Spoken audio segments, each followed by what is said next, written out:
Hello everyone, welcome to the final stretch of this Python for Complete Beginners course. We've covered all the basic concepts a beginner to programming in Python would need to know to get started on their coding journey. Now it's practice time. There are a lot of things you can explore and learn moving forward. However, I would suggest taking some time off to write some programs before continuing with more tutorials and lessons. Good programmers write lots of code. It'll help you get to grips with the concepts we've covered, retain the syntax of Python, and develop your technical thinking skills.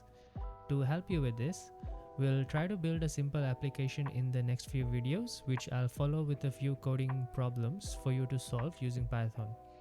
I would suggest completing these at the minimum before diving deeper into Python and the different types of programming. Feel free to work on simple projects that interest you as well. The application we'll be building is a simple calculator. So I'll just demo the final program here. So you can see it says to enter a number. So I'll just enter 5, second number 3.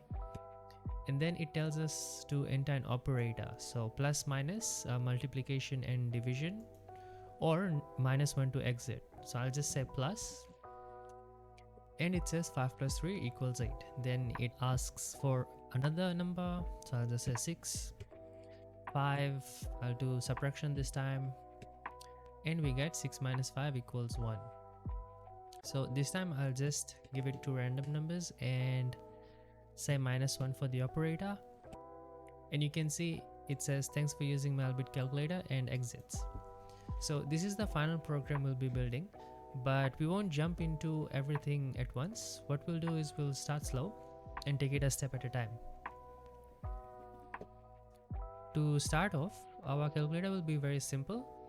So if I run my script here, you can see that it asks me for a number. I'll just say 5. It asks for another number. I'll say 2, and it just gives me the addition, subtraction, multiplication, and division, all 4.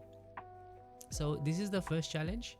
Take some time off, maybe a few days, and try to code this up in Python. If you get stuck, don't worry, just stick through it. Google is your friend. Give it some time and see how it goes. If maybe after a week you're not able to solve it, then do not be discouraged. Just watch my video and keep moving forward with the next exercise. Now it's highly likely that you may have forgotten the syntax of the code that we've been seeing so far. So to kind of help you out with that, I have made a cheat sheet for you guys. So this is available on my Patreon, linked in the description below.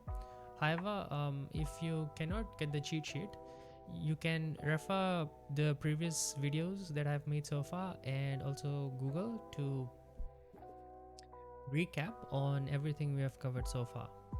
So the cheat sheet is just a basic 4-page document with code examples of everything we've covered so far. So you can see output, we have these print examples. Input, we have some input examples, how to create variables and collections, the syntax for the if statement, while loops, for loops, how to create functions, how to create classes and objects, and so on.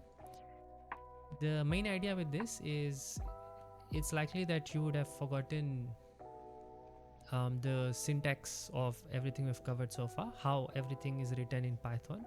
So this is just a helpful reminder on how to write Python code for the different things that we have done so far. So once again, you can get this through my Patreon, link in the description below.